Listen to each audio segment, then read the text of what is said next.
అందరికీ నమస్కారాలు.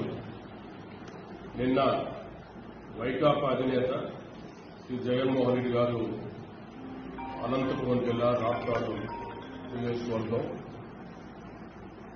పాపిరెడ్డిపల్లిలో నిర్వహించినటువంటి పత్రికా విలేకరుల సమావేశంలో ఆయన మాటల తీరు చూస్తుంటే దయ్యాలు వేదాలు గురించినట్లుంది.